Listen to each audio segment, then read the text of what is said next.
Et bienvenue dans le Morning Call. Abidjan se réveille ce matin avec la mine grise. Son premier ministre Amadou Gon Coulibaly a succombé à un malaise cardiaque seulement une semaine après son retour au Bercail et son passage dans un hôpital public de France pour des soins.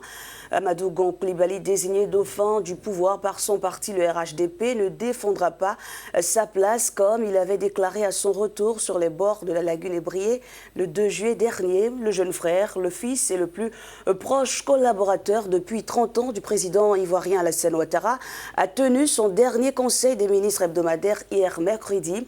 Le lion de Korogo, comme on le surnomme, était dans l'ombre de son mentor et devrait être finalement exposé. Il tombe les armes à la main. Son parcours dans ce sujet de Nathalie Wakam et Eric Otang. Pour conclure, Monsieur le Président, je dirais en retour, je vous aime.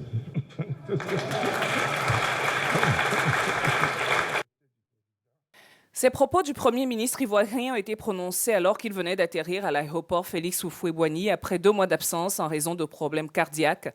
Amadou Gon Coulibaly disait être rentré pour prendre sa place aux côtés du président et continuer l'œuvre de développement et de construction de leur pays, la Côte d'Ivoire. Mais la maladie en a décidé autrement puisqu'il est décédé mercredi des suites de problèmes cardiaques à 61 ans. Amadou Gon Coulibaly a accompli toute sa carrière dans l'ombre du président Ouattara, dont il était l'un des très proches et dont il avait l'entière confiance. Après des études en France, il avait débuté sa carrière politique comme conseiller technique de M. Ouattara, alors Premier ministre, de 1990 à 1993. Son ascension au plan politique a coïncidé avec la prise de pouvoir d'Alassane Ouattara en 2011.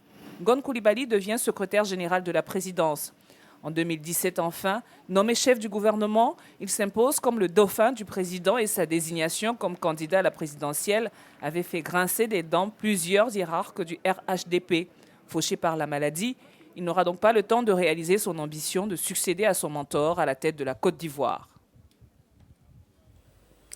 À 3 mois de la présidentielle, le parti au pouvoir, le RHDP, doit se chercher un autre candidat pour lui succéder, un homme qui devra répondre aux attentes des Ivoiriens encore sous le choc de l'annonce du décès du Premier ministre. Et on en parle ce matin avec notre correspondant à Abidjan, Ebrahim Brou. Bonjour Ebrahim, merci d'être avec nous ce matin.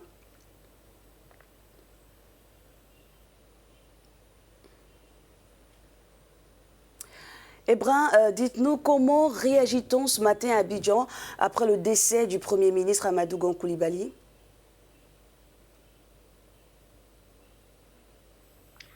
Alors, c'est la consternation générale dans le pays après cette disparition du Premier ministre ivoirien Amadou Gon Coulibaly.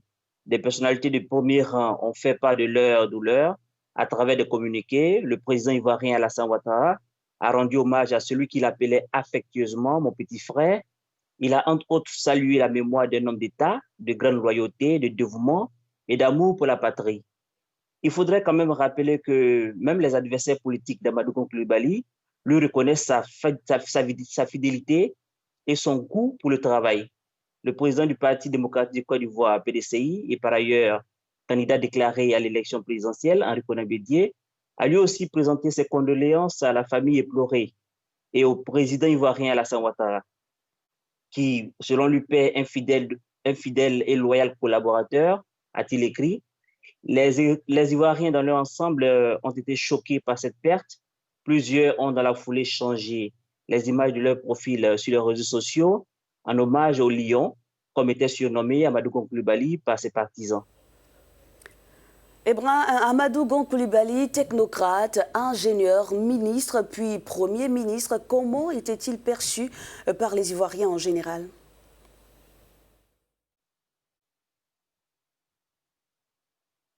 Eh bien, Amadou Gon Coulibaly était quelqu'un de plutôt énigmatique, et si on lui reconnaissait son courage politique, son acharnement pour le travail et qu'il était très admiré pour ses qualités, on lui trouvait aussi une certaine froideur ou une distance vis-à-vis des populations.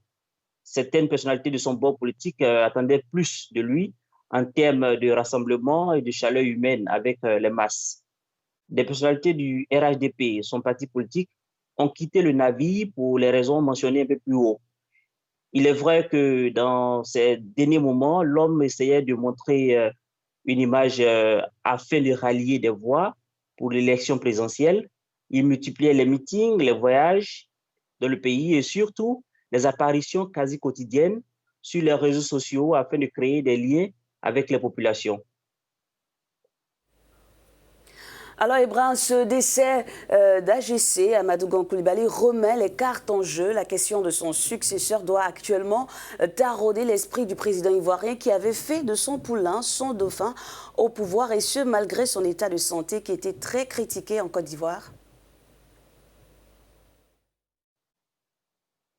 Oui, évidemment que le président Ouattara n'a pas de choix que de mettre à plat les stratégies développées pour la conquête du pouvoir présidentiel avec l'ex-candidat Amadou Gon Coulibaly.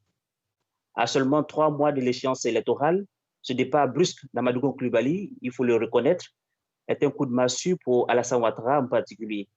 Il a misé tout son espoir sur cet homme en qui il avait entièrement confiance. Alassane Ouattara l'a dit à plusieurs reprises, il ne voudrait pas que son héritage politique soit l'objet de divisions au sein de ses partisans. Et la seule personne qui pouvait garantir cette stabilité était bien Amadou Gon Coulibaly, car il aura passé plus de 3 décennies aux côtés d'Alassane Ouattara, depuis l'opposition jusqu'à ce qu'il prenne le pouvoir face à Laurent Gbagbo en 2010. Il est encore tôt pour désigner un remplaçant à Amadou Gon Coulibaly, mais dans quelques semaines, nous serons certainement situés sur le futur candidat du RHDP à l'élection présidentielle. Ibrahim Brou, merci pour tous ces éclairages. Merci d'avoir accepté de répondre à nos différentes questions sur Africa News. Je rappelle que vous êtes notre correspondant en Côte d'Ivoire. Et le Morning Call sur Africa News se poursuit avec l'actualité ailleurs dans notre continent.